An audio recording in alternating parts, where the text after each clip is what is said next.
I don't know, it's free right now. It's going to be more expensive later. I'm not sure why.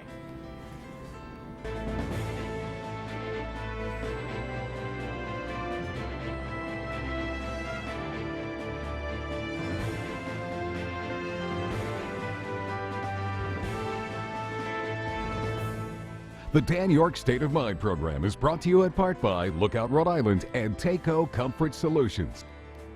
You know, it's funny, if I went to a public place in Rhode Island and asked anybody if they knew where the State Board of Elections building is, if I asked 100 people, I think maybe 3, maybe, I don't know. So I ask you, don't Google it. Where is the State Board of Elections building? Well, you're going to find out tonight. And what's interesting is that it more or less is a no-charge thing for us, we, the taxpayers, we, the people. But they need more space, they say, and they need to work a little bit more easily. And so they're going to spend a lot of money in a new lease. And now there's a little bit of a squabble about who gets to bid the opportunity to house the Board of Elections and like. And real estate maven, former Mayor Joe Paolino is here to tell his side of not only the story, but give us analysis on that. So stay tuned for that this evening. Great to have you in. Thank you for tuning in. So when it comes to Washington and the transcripts, they've been released. We have a headline here that indicates that you should read some of this stuff. The depositions are now being released, and I will tell you that I'm suddenly realizing that A, nobody reads this stuff, and B, even if you do, you don't get a general sense. That's why I don't put a lot of things in writing myself.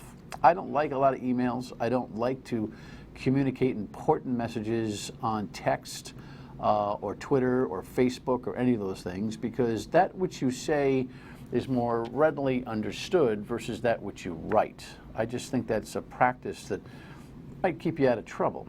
I just don't like to leave a written history because I just don't think people interpret words as well as they do hear them.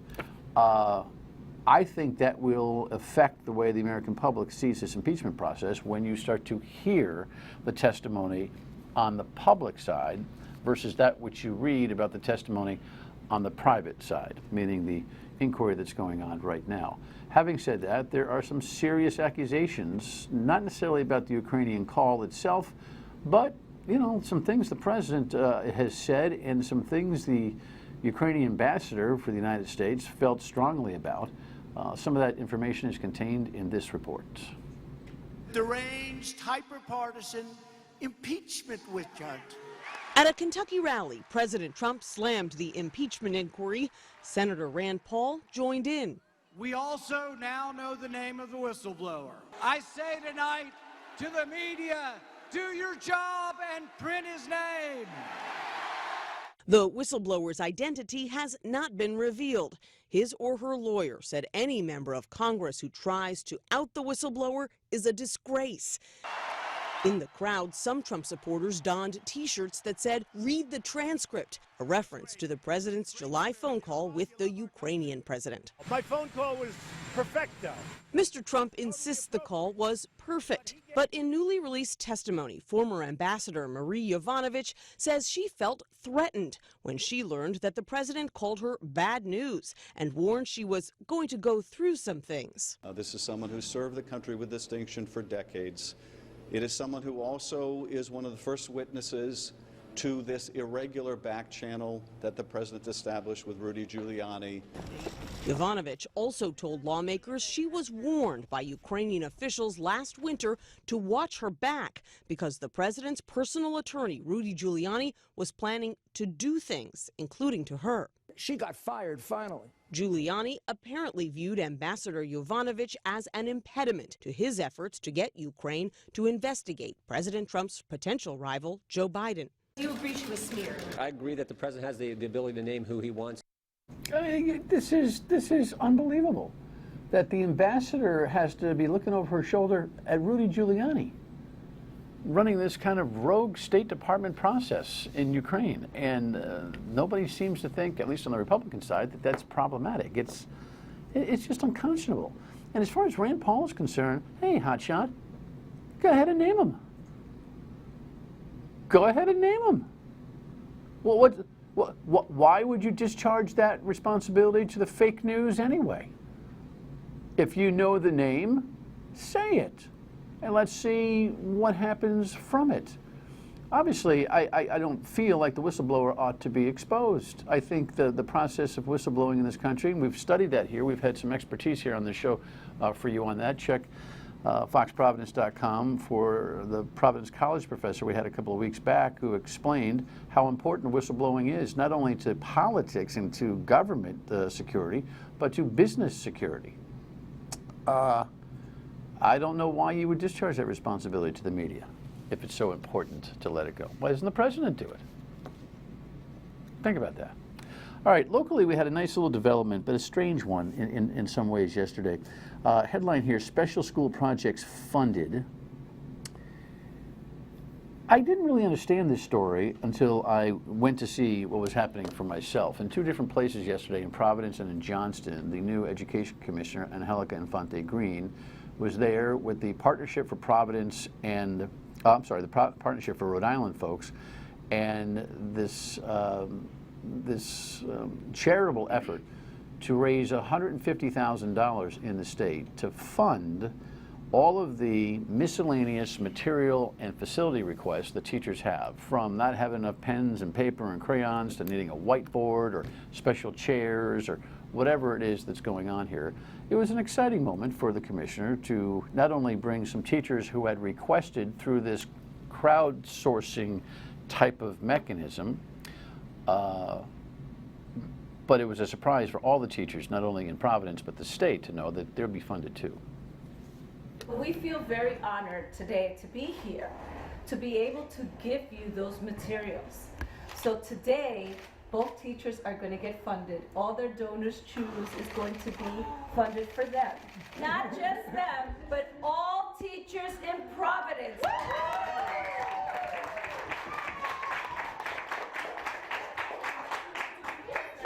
And not just them, we are funding every Donors Choose project in the state of Rhode Island. So the website is Donors Choose. It's set up for, what I learned in the last 24 hours, public schools. So there's a discussion about whether private school teachers in low-income areas ought to be able to access this thing. But it's crowdfunding. It's like a GoFundMe page. And teachers say, hey, I need a couple of books and this and that, and it's $63, and can you give me some money? What's fascinating about this is that while the teachers are going to get their miscellaneous stuff, and I met 4 teachers in Johnston at the Ferry Middle School who are real excited. They have a bill for anywhere from $300 to $800 for the stuff they need in their classrooms. If you think about this, it's $150,000 and everyone's all excited about it.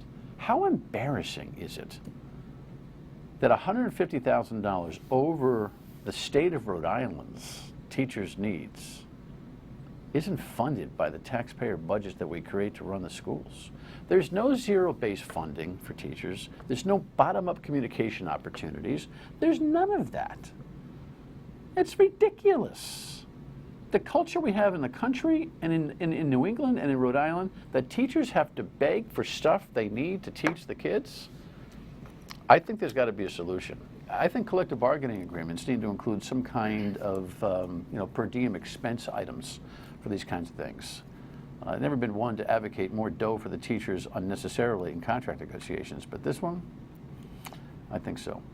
Alrighty, so once upon a time here, the Board of Elections said they needed new space, and we have a headline here regarding that, and then something happened, a little bit of a controversy over whether or not they're spending the money properly or going about it the correct way. Joe Paolino, former mayor of the city of Providence, of course, and our next governor. I'm sorry. Okay. All right, my friend. You know, lift cigars' ears. I don't know. Well, it's an affirmative response to me, just trying to get you off track a little bit. Is that happening, by the way? I don't know. I'm giving it some thought. Yeah. I'm going to think about it. You're not running. Yeah, maybe not. Maybe not. But if I think I can... I just don't. The great thing about you is you're nonchalant about these conversations. You don't get your pennies in a bundle It's about 3 these. years away from now. Right. Do I think I can contribute something to the state as governor? Yeah, I do. I think I could. Could I make Rhode Island a better state if I was there? I think I could. if I didn't think I could, I wouldn't even be thinking about it. So I've done it before. I lost. You know, Bruce Sutherland had a great line years ago. He said the first third of his life, he learned. Second third of his life, he earned, and then he served. Well, I have 4 parts of my life. I learned, I served, I'm earning now, and maybe I'll serve again. We'll see what happens. What's your process since we fell into this conversation? What's your evaluation process look like? I gotta see if it makes sense for me. I want to see if I'm healthy. I'll be 66, 67 years old. Who knows? It's a few years away, but I'm going to definitely look at it How did because this I'm all frustrated. start, by the way? How did this all start? I was kind of what? just giving you a little jab, but I It's didn't all right. realize it would turn into more conversation. How I did don't this mind. start? Did you say something, or did the media somebody in the media come seeking you about running for governor? Did you express it over a matter and an issue, or you just kind of floated it? No, I haven't floated anything. Well, I I floated it, and you let the balloon go here. You asked me the question. Yeah, I I didn't did. offer it. I did. And I wasn't going to fib to you. Yes. I'm going to tell you the truth. You Yeah. said nonchalantly, we're Yeah, having but a people conversation. generally ask folks who might be interested in running, they ask them for a reason. I mean, some speculation, some articulation of a concern, or, you know, a nudge happens. It just doesn't happen out of the clear blue sky, you know. Maybe because I speak out on issues. I'm not shy in my opinion. I've spoken out when I think that things are broken. I think things are broken in a lot of different areas of society, in business and politics, in sports, no matter what it is. I mean, we have a broken areas of society, and that's why a guy like Trump, the people that are his supporters, root him on because they see that he's so-called fighting the establishment. I think he's part of the problem, my own opinion, but his followers don't think that. They think that he's speaking out for them. And you know, I scratch my head, I sit back, I go, what the heck's going on today in our society? But look, I've served a lot, I've enjoyed it, I enjoy being in business now, but I sit back and when I see things happening, I say, maybe I could do something different if I was there. Because you know what? I'm not looking for any titles. I don't need a title. I have a pretty good title now. I'm in business and I'm a citizen, and that's the best title you can have. But I am going to give it some serious thought. And if I think I can contribute, you're going to see me in that race. Okay. Well, that's the end of the show. You guys have a great evening. Now, we're going to come back and talk about this Board of Elections spat. Stay with us. All right, so this was the reason for the invite. What's going on with this Board of Elections building thing? They need a $6.5 million lease, they say, to spread their wings and be more effective for the people. By the way, the Board of Elections, here's why I'm a true Rhode Islander now. I don't even know what the name of the street is. Is it? You want to know the street? Well, hold on. Let me wait a second. It's on the. I'm one of the 3 people. I've been there a million times. It's on Branch. Branch Avenue. It's on Branch. Yeah. Okay. So you know where the Bennies used to, how's this for full Rhode Island? You're next to where the the Bennies. Bennies used to be, and where Providence Picture Frame is almost going to be, because they're leaving too and going up to a place which I can't disclose. Near the fire station. It's right there. It's down. It's this little catty corner thing. It's down from Nikki's Liquors. You understand where I am now? That's where we are on Branch Avenue. But you know, look, it's a dump. I've been in there. It's kind of a dumpy place. Most state-owned buildings are not in the best conditions because they don't invest a lot of money into it. That's why all the school buildings have deteriorated throughout the state, because you cut maintenance. No doubt. But now they're looking to spread their wings, and they want to move to Cranston, right? And they're going to spend some serious money. How did you get in the middle of this whole issue? There was an RFP. We submitted 2 buildings, one in Request for Providence. proposal, meaning a request for people to The state of Rhode be the Island landlord. put an advertisement out looking for space. We had 2 buildings, one in Providence, one in East Providence, just around the corner from this place, and we submitted a bid. And so you wait. Next thing I knew, that there was a tour that went on, and then all the bids were thrown out, and they either went into the yellow pages or Google search or did something, and they found this building in Cranston. And I said to myself, wait a minute, that's not right. That's not what you do. I mean, if you want to throw out all the bids and rebid it again, you do that. But going to somebody who didn't bid, so what did they do? Tell them what I bid and said, hey, you want to get this great lease for 10 years? Paolino bid this, John Smith bid that, James Doe did that. That's their bid. So you got to be under their bid in order for you to get the contract. So I had a call from an attorney. John Mancini, who represents another bidder, who said, would I like to join the suit and it won't cost me anything? I said, you mean you'll fight this thing, you want me to be a part of it, and I don't have to pay? Put my name down, go ahead. And now we'll start taking depositions and go through the process and get people under oath, and they can start explaining things, start showing us their emails, and show us the process that they went through. This is, I don't understand this. I mean, usually I do. They should have thrown all the bids out if they didn't like the buildings, and then start again. And that's how you do it. Let everybody bid on it. Let this company that ultimately got a no-bid contract, let them put in a bid too. But don't tell them what my bid is, so that they can bid lower. Was it the same number? I don't know what they bid. They said that it was bid much less than mine. But all of a sudden, maybe he knew what my bid was, because they opened up my bid. They opened up all the other competitors' bids. So you think maybe they told him that? The guy never bid. Okay. I mean, so the lease is with Bradford Dean, the chairman of the Dean Warehouse Services. I mean, Yeah. he's a guy who's, you know, he's not unfamiliar with politicians and the politics of the state. It doesn't mean it make him a bad guy by any stretch. I don't think I know him. I could. I don't know. This just feels like a complete no-brainer.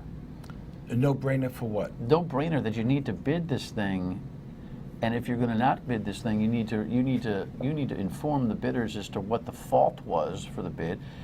I don't know. Do you feel, based on your experience, that they can just say, "Listen, we wanted to bid it. Now we're decided not to bid it because we found a place"? Do they have that? Do they have that legal flexibility just to, you know, say, "Hey, listen, we found a place," and just go? I don't know that.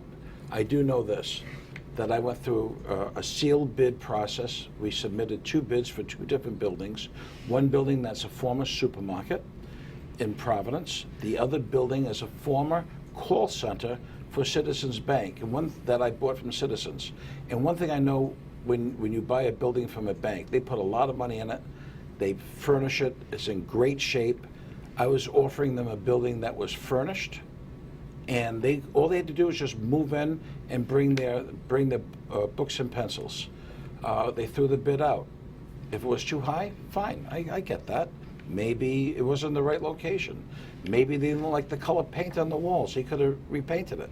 But don't take my bid, open up a sealed bid, call somebody else and say, "Hey, bid under this, you'll get the contract." Are you asserting that you know that happened? No, I'm not asserting it. I'm thinking, but it's definitely in my mind wondering if that's what happened. Otherwise, why didn't they let the other person bid it? In the middle of this, you got into a little bit of a Twitter battle. That was fun. That was fun. What happened? You're now in the modern age. Congratulations. Yeah, You're now a social media battler. Can we put some of this up, Kev? So Joe is getting after Steve Erickson, who we had on the program recently. Steve Erickson is on the board. He's on the board of the Board of Elections, and they that's voted why to he move shouldn't this even be thing. talking.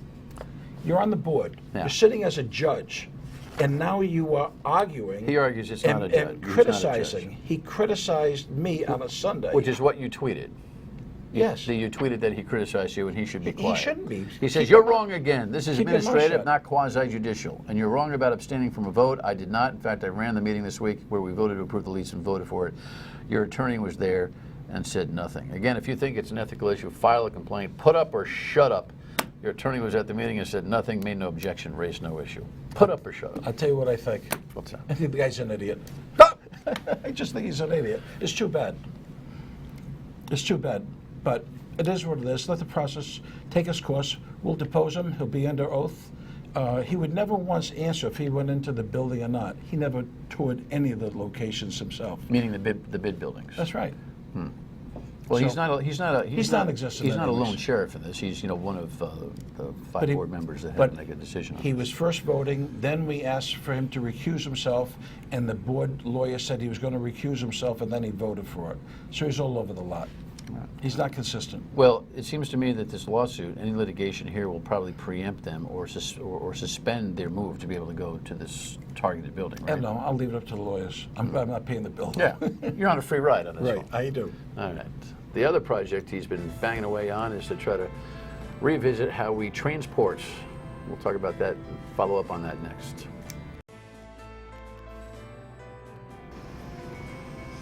Kennedy Plaza on a beautiful day.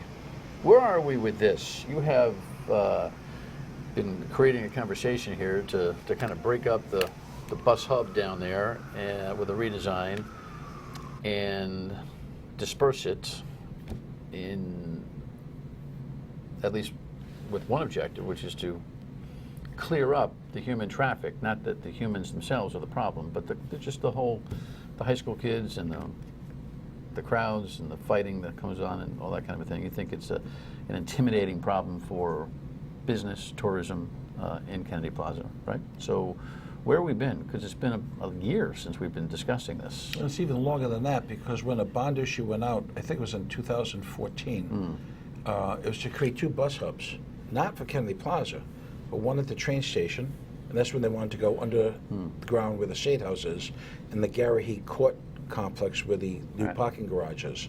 Then that changed, and then things were stagnant. And I've been complaining a lot about it. It's affecting the community. It's affecting visitors. It's affecting shoppers. It's affecting business people. It's affecting the school kids and the riders.